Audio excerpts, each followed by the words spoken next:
you guys enjoy the Ren and Stimpy episode, Powdered Toast Man? The one about the superhero who causes more harm than good to society? Would you guys like a show where they clone him 4 times, make one of them a quarter the size of everyone else, and a woman, and you have The Ripping Friends, Spumco's first TV cartoon in over a decade. It premiered on Fox Kids and ran from 2001 to 2002 for one 13-episode season. The show follows the titular superheroes, a group of incredibly muscular men from a place called the really impressive city of Next Tuesday, or Ripcot. The N is apparently silent. It's a callback to that Ren and Stimpy episode of the same name, and they protect the aptly named town, Haplessville, and the rest of the world from various evils. The conception of the show goes back to a story session for Mighty Mouse The New Adventures in 1987.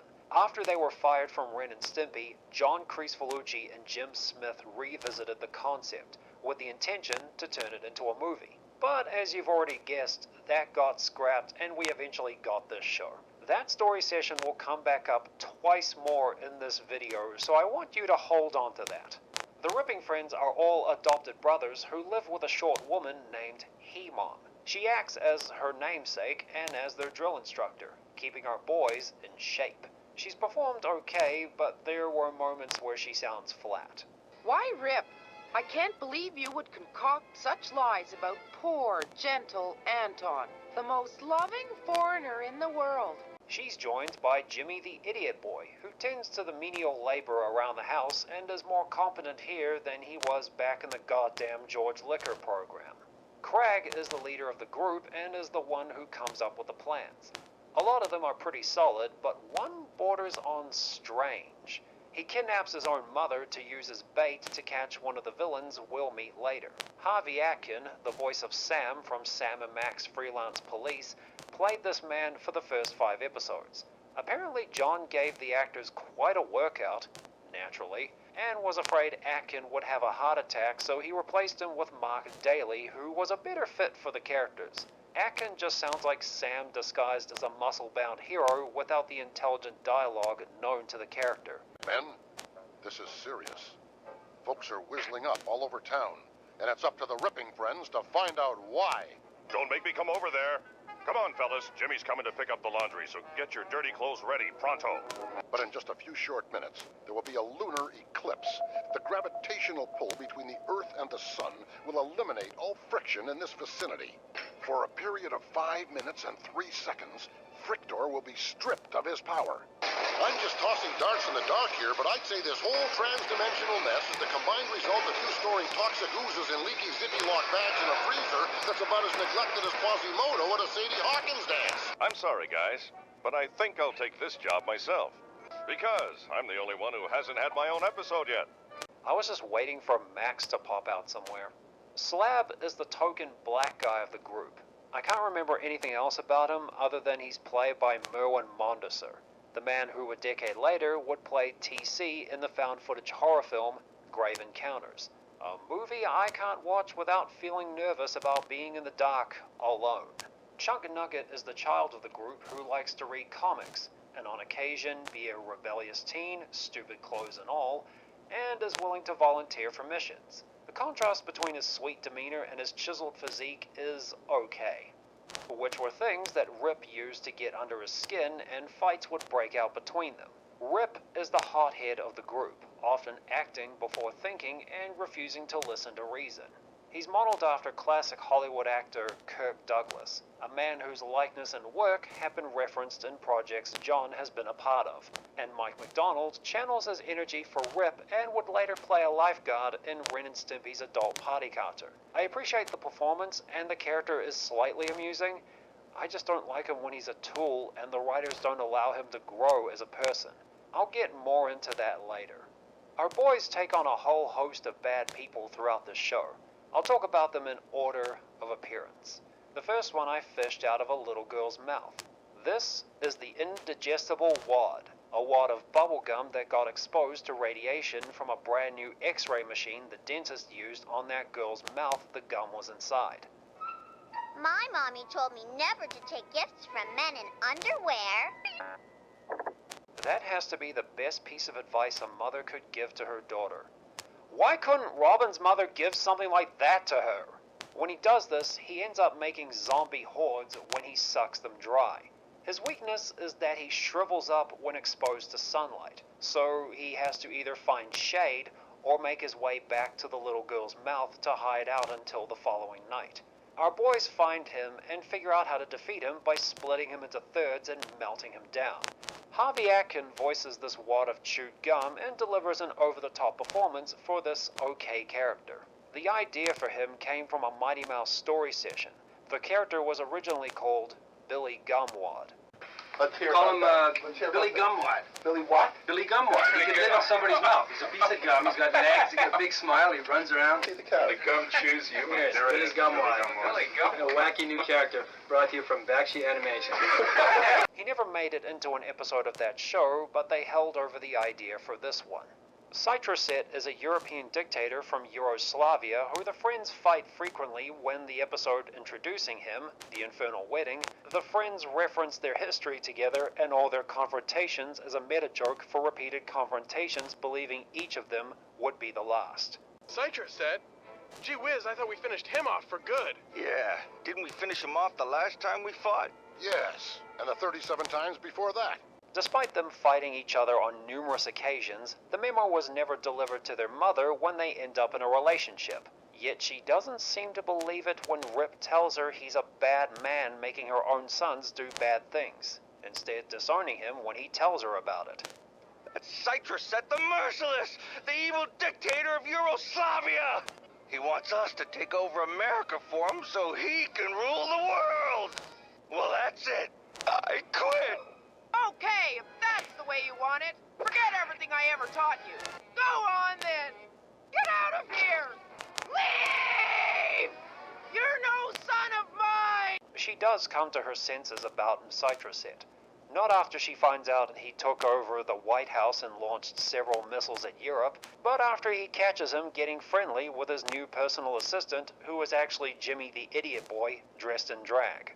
Fun fact about this episode, it was pulled from its initial broadcast because it has scenes that were deemed offensive following the events of 9/11. He shows back up in episode 8, Stinky Butt, where after he's defeated in a fight that left the world in ruin, he's sent back underground again. It's during this time that he's told about having new abilities and is soon transformed into the title character, a supervillain with his offense being very lethal farts. He comes back up to the surface to take it to our boys. They send in Chunk through a can of pork and beans into Stinky Butt to turn his fart gland inside out, making him turn into a black hole, which Crag kept in a glass container before throwing it out, breaking it, which would explain why he showed back up in Jimmy's Kidnapped, this time having renounced his villainous ways and is now a traveling organ grinder with a gorilla assistant. But he relapses and decides to kidnap Jimmy in order to actually hurt our boys, since they're immune to physical pain.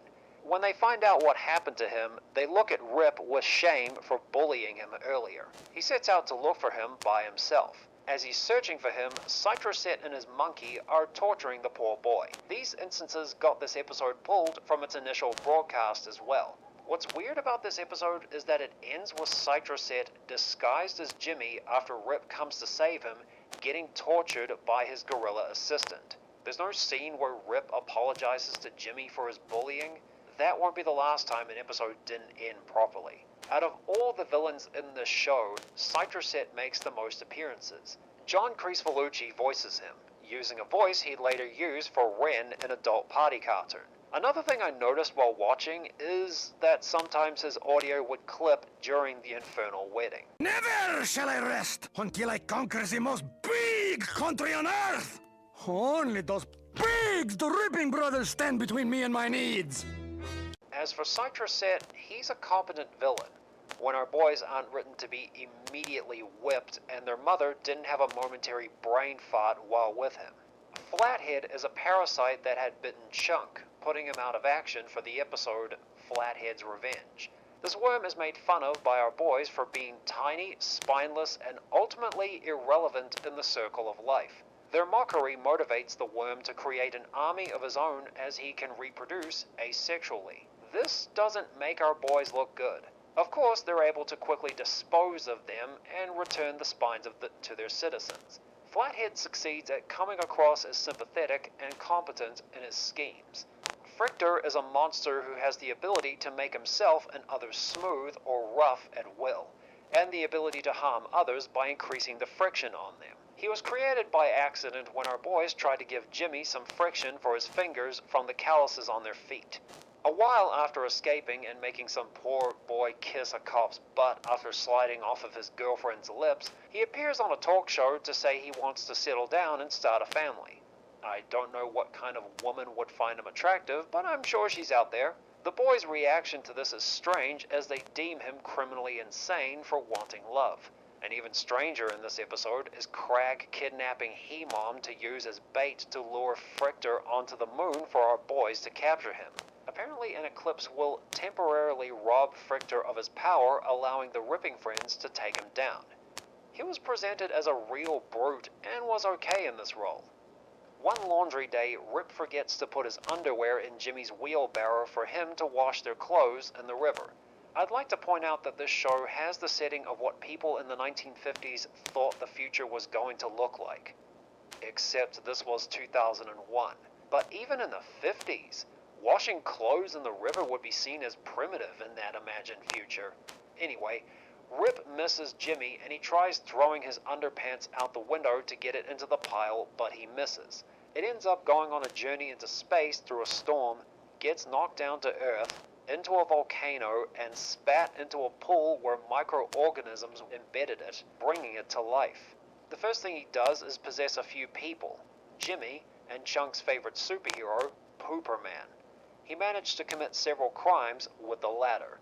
Our heroes were able to stop him from destroying the Earth with an asteroid by stretching out the elastic so he can't ride up on anyone else. This is one of the funnier villains in the show because of his vocal mannerisms. Look at that sweet, innocent youth. He's so good. Get a massage to a lowly creature of nature. Makes me sick.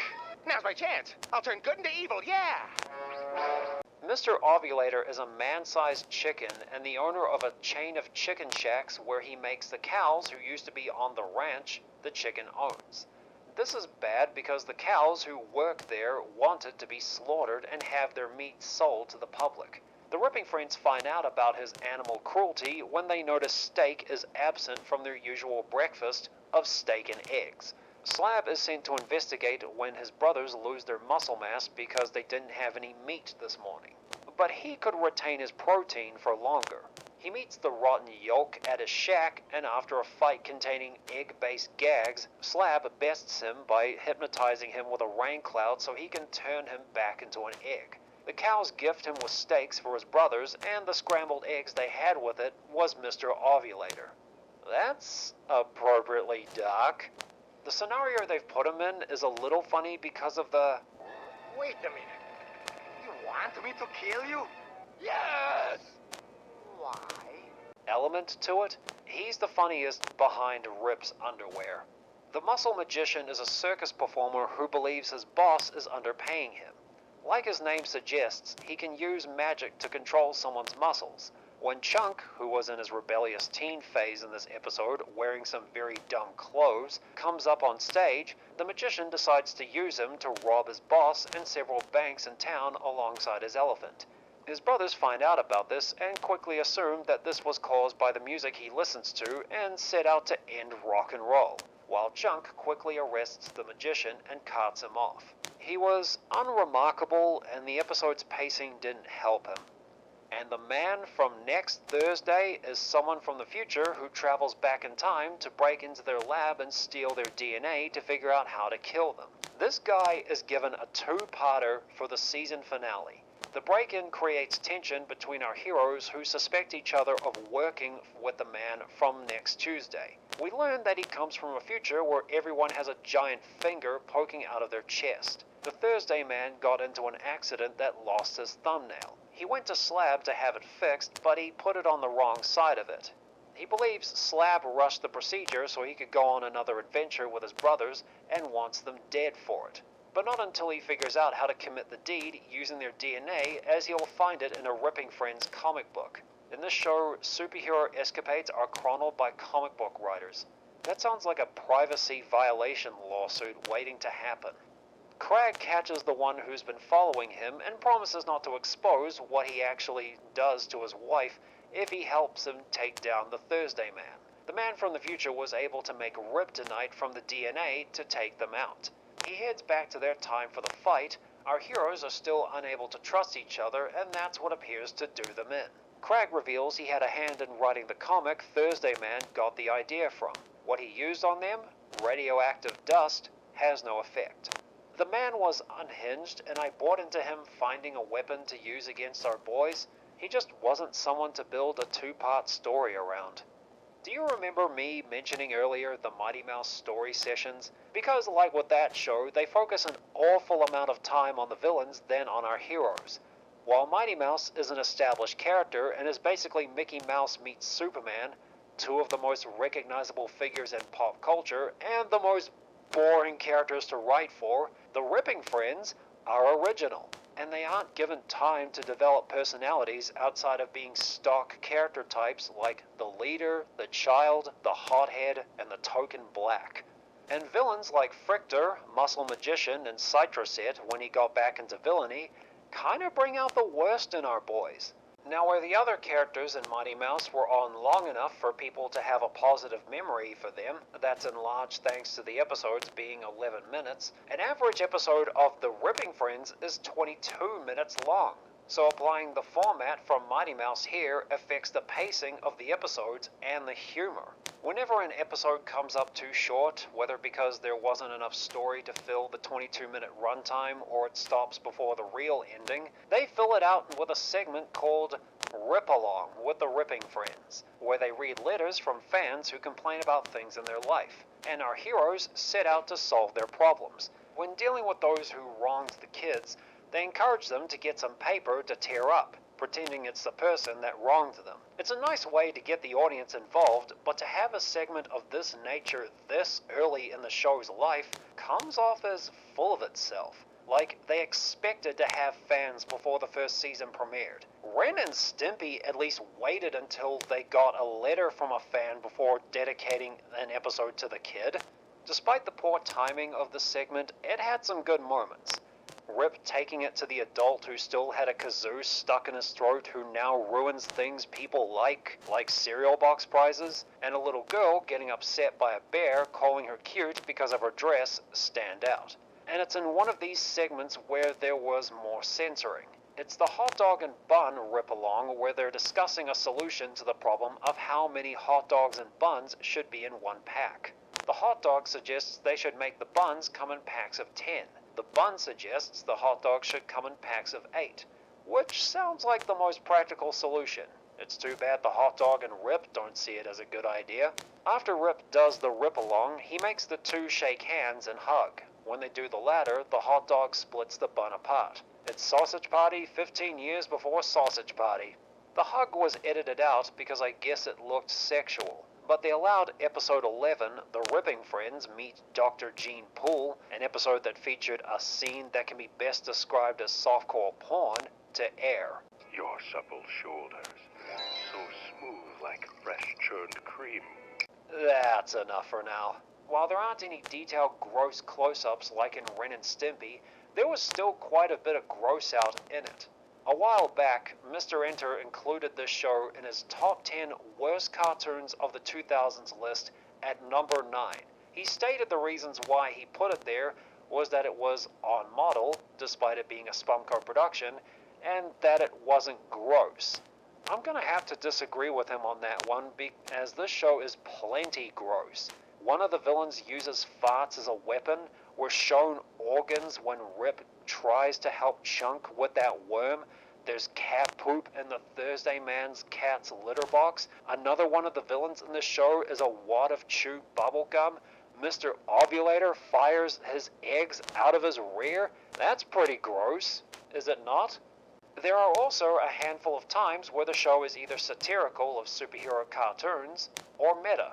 Citrocett always coming back after what was supposed to be an epic final confrontation, Man-Man and Boy-Boy poke fun at the relationship of Batman and Robin for how scary the amount of peril he puts them through, and for how creepy their relationship comes off as. Didn't mean what Man-Man did to the boy didn't make me angry. Fun fact, a young Michael Cera played the Boy Wonder.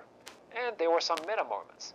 One in that episode where Crag points out that he hadn't had a solo episode yet, and another in Jimmy's Kidnapped, where Rip turns into many things while his brothers talk about the cartoonist as if they were a god. They were okay, but they were pretty shallow digs at the genre. The Ripping Friends get the aesthetic of the 1950s and its vision of the future down, and all the characters are designed well. But out of all the Spumco productions, this one has its characters remain on model, which actually messes with moments like our boys reacting to Dr. Gene Pool for the first time.